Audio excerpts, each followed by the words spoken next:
എല്ലാവർക്കും സ്വാഗതം. നമ്മൾ ഇന്ന് ഇൻഡെക്സ് മാച്ച് എന്നൊരു ഫംഗ്ഷനാണ് നോക്കാൻ പോകുന്നത്. അപ്പോൾ ഇത് VLOOKUPന് പകരം നമുക്ക് ഉപയോഗിക്കാൻ പറ്റാവുന്ന ഒരു ഫംഗ്ഷനാണ്. സ്പ്രെഡ്ഷീറ്റ് നമ്മൾ ഉപയോഗിക്കുമ്പോൾ അതിപ്പോൾ ജോലി ചെയ്യുകയാണെങ്കിലും പഠിക്കുകയാണെങ്കിലും നമുക്ക് എപ്പോഴും ചെയ്യേണ്ടി വരുന്ന ഒരു കാര്യമാണ് രണ്ട് വ്യത്യസ്ത ടേബിളുകളിൽ കിടക്കുന്ന ഡാറ്റ അതെങ്ങനെ ഒരുമിച്ച് ഒരൊറ്റ ടേബിളിലേക്ക് കൊണ്ടുവരും എന്നുള്ളത്. അപ്പോൾ ഇതിന് നമ്മൾ ഇങ്ങനെ ഒരു ഉദാഹരണം നമ്മളിവിടെ എടുത്തിരിക്കുകയാണ്. ലാലേട്ടന്റെ ഫിൽമോഗ്രഫി വിക്കിപീഡിയയിൽ കിട്ടുന്ന ടേബിൾ നമ്മളിവിടെ കോപ്പി ചെയ്ത് എടുത്തിരിക്കുകയാണ്.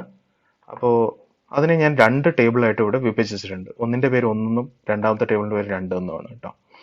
അപ്പോൾ നമ്മളിതിൽ ഡാറ്റ ഒന്ന് നോക്കിയാൽ ഒന്നാമത്തെ ടേബിളിൽ ആ പടം റിലീസ് ചെയ്ത വർഷമുണ്ട്, പിന്നെ പടത്തിന്റെ പേരുണ്ട്, പിന്നെ നമുക്കിവിടെ കൊണ്ടുവരേണ്ട ഡാറ്റ റോളും ഡയറക്ടറും ആണ്. അതിപ്പോൾ ഇവിടെ ബ്ലാങ്ക് ആണ്.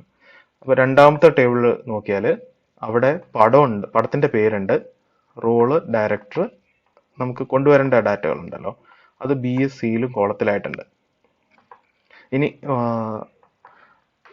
ഇവിടെ നമുക്ക് കാണാം പൊതുവായിട്ടുള്ളത്, കോമൺ ആയിട്ടുള്ളത് പടത്തിന്റെ പേരാണ്. ടൈറ്റിൽ എന്ന് പറഞ്ഞിട്ടുള്ള ഈ കോളം രണ്ട് ടേബിളുകളിലും കോമൺ ആയിട്ടുണ്ട്. മാത്രമല്ല ഒരു പടത്തിന്റെ പേര് ഒരിക്കലേ വരുന്നുള്ളൂ. അപ്പൊ ഇങ്ങനത്തെ ഒരു അവസ്ഥയിൽ നമുക്ക് വളരെ എളുപ്പത്തിൽ ഇവർ രണ്ടുപേരെയും മെർജ് ചെയ്യാം. അപ്പം ഇതിന് ഉപയോഗിക്കുന്നത് സാധാരണ ഏറ്റവും കൂടുതൽ ആൾക്കാർ ഉപയോഗിക്കുന്നത് VLOOKUP ആണ്. പക്ഷെ VLOOKUPന് രണ്ട് ന്യൂനതകളുണ്ട്. ഒന്ന്, അത് ഭയങ്കര റിസോഴ്സ് ഇന്റൻസീവ് ആണ്. അതുകൊണ്ട് തന്നെ നമുക്ക് അതിന്റെ ഒരു ഉദ്ദേശിച്ച വേഗത്തിൽ നമുക്ക് റിസൾട്ട് കിട്ടില്ല. വളരെ കൂടുതൽ റോകൾ ഉണ്ടെങ്കിൽ പ്രത്യേകിച്ചും. അപ്പൊ അതിന് പകരമായിട്ട് നമുക്ക് എളുപ്പത്തിൽ ഉപയോഗിക്കാൻ പറ്റുന്ന ഒരു ഫംഗ്ഷനാണ് ഇൻഡെക്സ് മാച്ച് എന്ന് പറയുന്നത്. ശരിക്കും ഇത് പക്ഷേ ഒരൊറ്റ ഫംഗ്ഷൻ അല്ല, രണ്ട് ഫംഗ്ഷനാണ്. ഇൻഡെക്സ് എന്ന് പറയുന്ന ഒരു ഫംഗ്ഷനും അതേപോലെ മാച്ച് എന്ന് പറയുന്ന വേറൊരു ഫംഗ്ഷനും കൂട്ടിച്ചേർത്തിട്ടാണ് നമ്മളിവിടെ ഉപയോഗിക്കാൻ പോകുന്നത്. അപ്പൊ നമ്മളിത് എങ്ങനെയാണ് ഉപയോഗിക്കുന്നത് കാണാം. ആദ്യം ഇൻഡെക്സ് നോക്കാം. ഇൻഡെക്സ് എന്ന് പറഞ്ഞാൽ ഇങ്ങനെ നമ്മളിപ്പോൾ ഉപയോഗിക്കുന്നത് ഗൂഗിൾ സ്പ്രെഡ്ഷീറ്റ് ആണ്. ഇതേപോലെ തന്നെ നമുക്ക് മൈക്രോസോഫ്റ്റ് എക്സൽ ആയാലും ലിബ്രെ ഓഫീസ് ആയാലും ഏതൊരു സ്പ്രെഡ്ഷീറ്റിലും ഇങ്ങനെ തന്നെയാണ് ഈ ഫംഗ്ഷൻ ഉണ്ടാവുക. അപ്പൊ ആദ്യം ഇൻഡെക്സിൽ ആദ്യം റെഫറൻസ് എന്ന് പറഞ്ഞാൽ റേഞ്ച് ആണ്. ഏത് റേഞ്ചിൽ നിന്നാണ് നമ്മൾ ഡാറ്റ എടുത്തുകൊണ്ട് വരുന്നത്. അപ്പൊ നമ്മൾ ഡാറ്റ എടുത്തുകൊണ്ട് വരുന്നത് ഈ 2 എന്ന ഷീറ്റിലെ A മുതൽ C വരെയുള്ള കോളത്തിലേക്കാണ്. അപ്പൊ ഇതിന്റെ എഴുതുന്നത് ഇങ്ങനെയാണ്: 2, അത് കഴിഞ്ഞിട്ട് ഒരു എക്സ്ക്ലമേഷൻ മാർക്ക്, അത് കഴിഞ്ഞ് A:C. അതിന്റെ അർത്ഥം നമ്മൾ 2 എന്ന് പറയുന്ന ഷീറ്റിൽ A മുതൽ C വരെയുള്ള കോളം എല്ലാം സെലക്ട് ചെയ്തു എന്നാണ്. അത് കഴിഞ്ഞിട്ട് റോയുടെ നമ്പർ, അതായത് ആ റേഞ്ചിലെ എത്രാമത്തെ റോയാണ് നമ്മൾ എടുക്കാൻ പോകുന്നത്. അപ്പൊ നമുക്കിവിടെ വെറുതെ 6 എന്ന് എഴുതി വെക്കാം. ഓക്കെ, 6 എന്ന് എഴുതി. ഇനി കോളത്തിന്റെ നമ്പർ ടൈറ്റിൽ ഒന്നാമത്തെ കോളമാണ്, B രണ്ടാമത്തെ കോളമാണ്. അപ്പൊ നമ്മൾ രണ്ടാമത്തെ, അതായത് നമ്മളിപ്പോ റോളാണല്ലോ എടുക്കുന്നത്. അപ്പോൾ ഇവിടെ അതിന്റെ ഇപ്പൊ തന്നെ അതിന്റെ പ്രോംപ്റ്റ് വന്നിട്ടുണ്ട്. എന്തായിരിക്കും ആൻസർ? ഇതാണ്. ഈ 2 എന്ന് പറയുന്ന ഷീറ്റില് 6ാമത്തെ റോയില് രണ്ടാമത്തെ കോളത്തിലുള്ള റിസൾട്ട് ശങ്കരൻ കുട്ടി എന്നാണ്. അത് നമുക്ക് കിട്ടി. അത് അപ്പോൾ ഇവിടെ വന്നു, അതിന്റെ ആ റിസൾട്ട് ആയിട്ട് ഇവിടെ വന്നു. പക്ഷേ നമുക്ക് വേണ്ടത് 1971 ബിയോണ്ട് ബോർഡേഴ്സ് എന്ന സിനിമയ്ക്ക് എതിരായിട്ട് എഴുതിയിട്ടുള്ള ഡാറ്റ അല്ലേ. അപ്പൊ അതിന് കിട്ടാനായിട്ട് അതല്ലല്ലോ നമുക്കിപ്പോൾ കിട്ടിയിരിക്കുന്നത്. നമുക്കിപ്പോൾ കിട്ടിയിരിക്കുന്നത് 6ാമത്തെ ധ്രുവ സംഗമം എന്ന് പറഞ്ഞ പടത്തിനെതിരായിട്ടുള്ള റോളാണ് ഇപ്പൊ കിട്ടിയിട്ടുള്ളത്. അപ്പൊ നമുക്ക് അടുത്തതായിട്ട് ഇതിന്റെ ഉള്ളിൽ മാച്ച് എന്ന് പറയുന്ന ഫംഗ്ഷൻ ഇതിന്റെ കൂടെ എഴുതി കൊടുക്കണം. അപ്പൊ ഇതിനായിട്ട് മാച്ച് എന്ന ഫംഗ്ഷൻ എഴുതുക. നമ്മൾ ആ റോ ഉണ്ടല്ലോ, റോയിനെ നമ്മളിപ്പോൾ റീപ്ലേസ് ചെയ്യണം മാച്ച് എന്ന് പറയുന്ന ഫംഗ്ഷനായിട്ട്. അപ്പൊ മാച്ച് ചെയ്യേണ്ടത്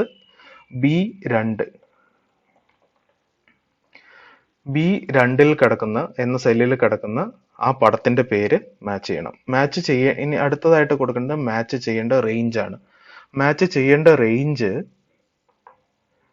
ഇതാണ്. 2 എന്ന ഷീറ്റിൽ മുഴുവൻ A, A: A എന്ന് പറഞ്ഞ രണ്ട് ഷീറ്റിൽ മുഴുവനായി. മൂന്നാമത്തേത് എന്ന് പറയുന്നത് സെർച്ച് ടൈപ്പ്. സെർച്ച് ടൈപ്പ് എന്ന് പറഞ്ഞാൽ രണ്ട് ടൈപ്പ് ഉണ്ട്, ട്രൂ ഓർ ഫാൾസ്. ട്രൂ എന്ന് പറഞ്ഞാൽ അത് അപ്രോക്സിമേറ്റ് സെർച്ച് ആയിരിക്കും. അപ്പൊ അത് സംഖ്യകൾ ആണ് നമ്മൾ സെർച്ച് ചെയ്യുന്നത് വെച്ചാൽ ചിലപ്പോൾ അത് ഉപയോഗിക്കാൻ പറ്റും. പക്ഷെ സാധാരണഗതിയിൽ നമ്മൾ എപ്പോൾ ഉപയോഗിക്കുന്നത് എക്സാക്ട് മാച്ച് ആണ്. അതായത് ടെക്സ്റ്റ് എക്സാക്റ്റ് ആയിട്ട് മാച്ച് ചെയ്യണം. സംഖ്യയാണെങ്കിൽ പോലും 70 എന്നുള്ളത് 70-ന് മാച്ച് ചെയ്യുക, അല്ലാണ്ട് 70 71-ന് മാച്ച് ചെയ്യരുത് എന്നുള്ള രീതിയിലാണ് നമ്മൾ ഉപയോഗിക്കുക. അപ്പോൾ സാധാരണ നമ്മളിവിടെ ഫാൾസ് എന്ന് എഴുതുക, അല്ലച്ചാൽ 0 എന്ന് എഴുതുക. രണ്ടും ഒന്ന് തന്നെയാണ്. നമുക്കിവിടെ ഫാൾസ് എന്ന് എഴുതാം. അപ്പോൾ നമുക്കിവിടെ 1971 beyond borders, colonel Mahadevan, major Sahadevan എന്ന് കിട്ടി. ഇനി ഇവിടെ നമ്മൾ ഉപയോഗിച്ച റോളിനെ കണ്ടുപിടിക്കാൻ വേണ്ടി നമ്മൾ ഉപയോഗിച്ച ഫോർമുലേനെ കോപ്പി ചെയ്തിട്ട് ഡയറക്ടർക്ക് വേണ്ടി ഉപയോഗിക്കുകയാണ്.